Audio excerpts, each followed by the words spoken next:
my ex, she had a messed up thyroid, and until she got on thyroid medication, she didn't eat any junk food. She ate like very few, like a very small meal per day, and she exercised, but she couldn't lose weight. And then her, you know, she went to a doctor, and he said, "I think you have a thyroid problem." So they did all the tests, and it turned out she did have a thyroid problem. She got on thyroid medication, so she was fat throughout high school. That's why she has a good personality.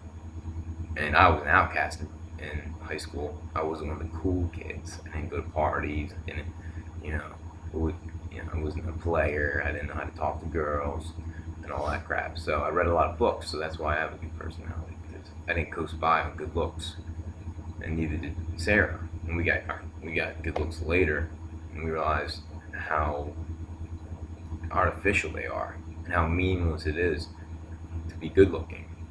And people are obsessed with your physical appearance, when really it's a bunch of bullshit. Who gives a fuck how you like your physical appearance? What's in your soul?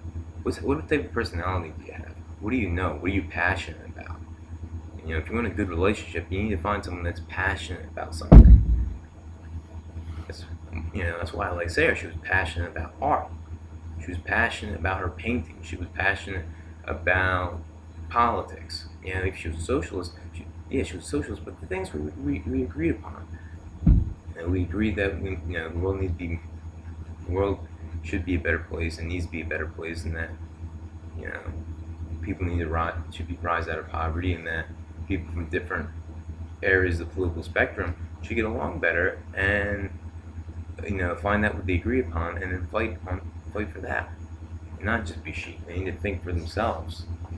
And she's an independent thinker, and I'm an independent thinker. I'm not a part of the cult of Ron Paul or the cult of Rand Paul. I admire them, but I don't think anything they say is gospel. I watch Stossel, and I listen to different news sources, but I don't think what they say is the gospel. Because they're just men. They're not gods. They're not demigods. Obama's not a demigod. George Bush is not a demigod. But you look at most average Americans, they treat them like demigods. They worship them. Whatever they say must be true. They're talking heads on television like demigods, like Bill O'Reilly. Like, that's where you get all your opinions, is from one man, and he tells you what to think. The problem is we have an educational system that teaches you what to think instead of how to think. You need an inquiry-based learning system, a student researcher methodology. And once I'm done this research paper, I'll write a blog. With the blog, I have much more freedom to use diagrams, and I'll simplify it and make it more clear, and use links to things, and use videos, and incorporate videos into the blog post. And I'll do it over several different blog posts, kind of like chapters. And then eventually I'll hire someone who has a background in search engine optimization and website design to make it more professional looking. I'm going to get my podcast on iTunes. I'm going to have professional audio equipment, interview professors, PhDs at the university. I'm going to have podcasts with fellow students and do a Joe Rogan type thing, but more at an academic level, in an academic environment, to try to change the tide of this didactic model. I'm going to tell you what to think, and it's absolutely terrible. It's like, even in business school they tell you what to think. It's retarded.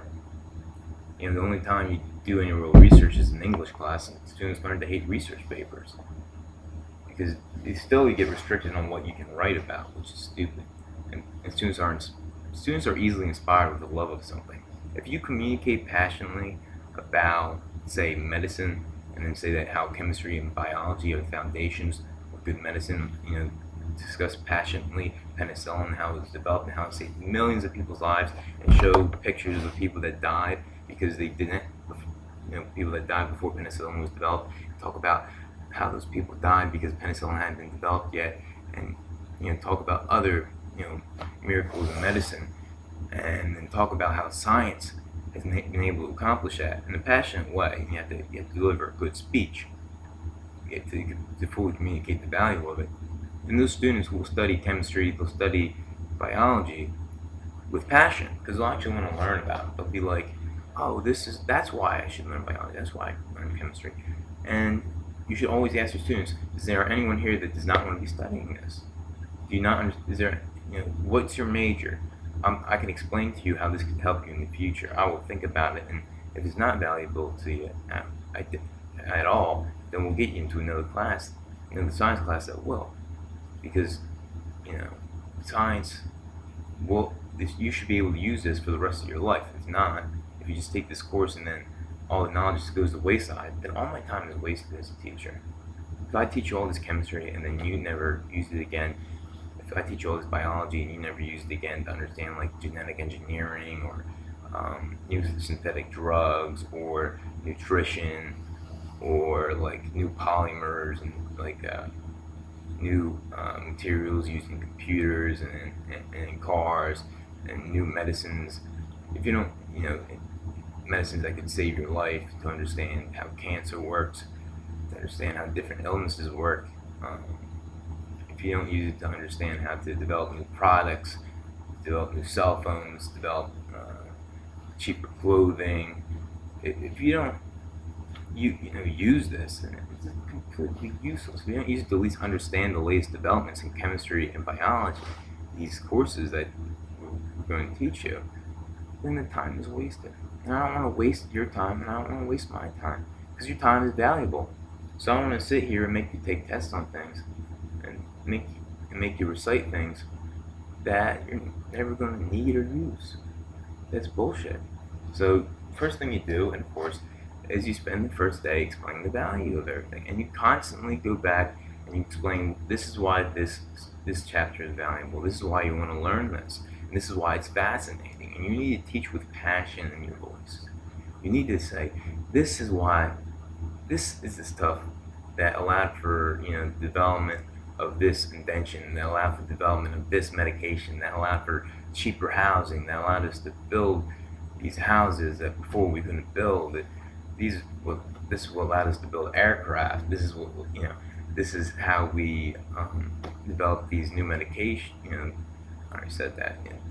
Explain the value of chemistry and talk about current events in chemistry, biology, genetic engineering, all these things, and say, like, look, read this article from Science Daily about these genetically engineered mice, these genetically engineered goats, cows, salmon, genetically engineered chimpanzees, all this genetic engineering taking place. If you want to understand how it works, you need to understand the basics of science, because it's going to change the course of human existence. Because eventually, it's probably already being done, we're going to genetically engineer humans. So let's be honest, it's already being done. There's some rich motherfucker out there.